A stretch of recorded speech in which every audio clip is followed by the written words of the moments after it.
Mukti could be defined in various ways. The general definition which I give for Mukti is the liberation of senses. Now, when you see, you do not see without the interference of the mind. If you can see without the mind interfering, that is Mukti. If you can hear without the mind interfering, that is Mukti. The same applies to smell, touch, and even thought.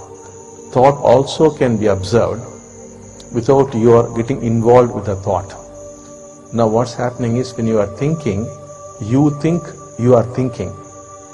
But it is actually possible to see thoughts flow as though they are independent of you. This is a physical reality. Actually you can see thoughts. Any kind of thought would be coming into you and would be going out of you, and you can watch them. So this is the state of Mukti, that is the complete liberation of the senses from the control of the mind. It's only such a being who is actually living. Wherever the mind is in control, you are not living. When the mind is not there, then you are actually living.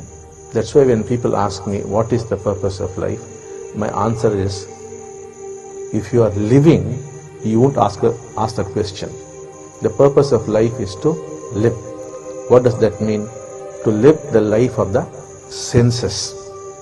The senses must be independent and free of the mind. Now what's happening is, you are not at all experiencing reality.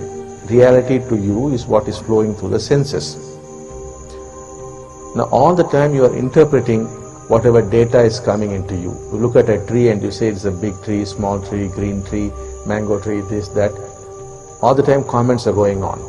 When you sit down to eat food, you're not eating food. You start worrying about your office or your family or this or that, or comment on the food itself.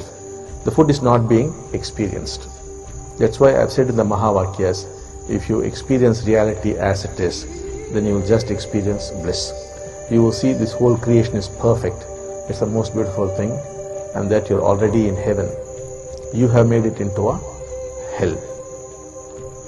It is possible to liberate these senses from the clutches of thought. So thought is necessary when required. Otherwise, why should thought interfere? There's no need for thought to come and interfere with your actual experience. Now, when the senses become free of the control of thought or the mind, then we say you have discovered unconditional joy, the unconditional love.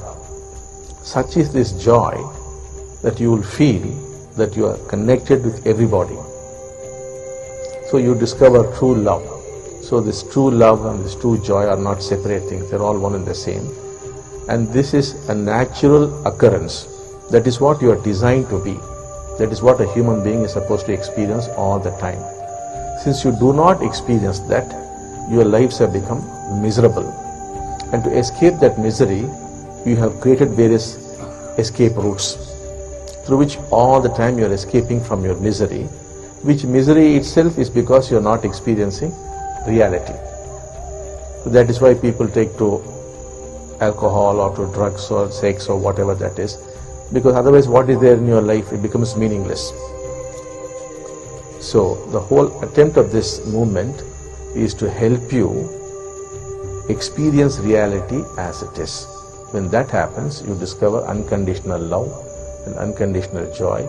You feel connected with everything and everybody.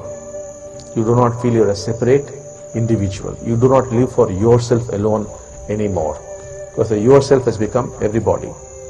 You live for the sake of humanity. This is not a concept or some imagined thing.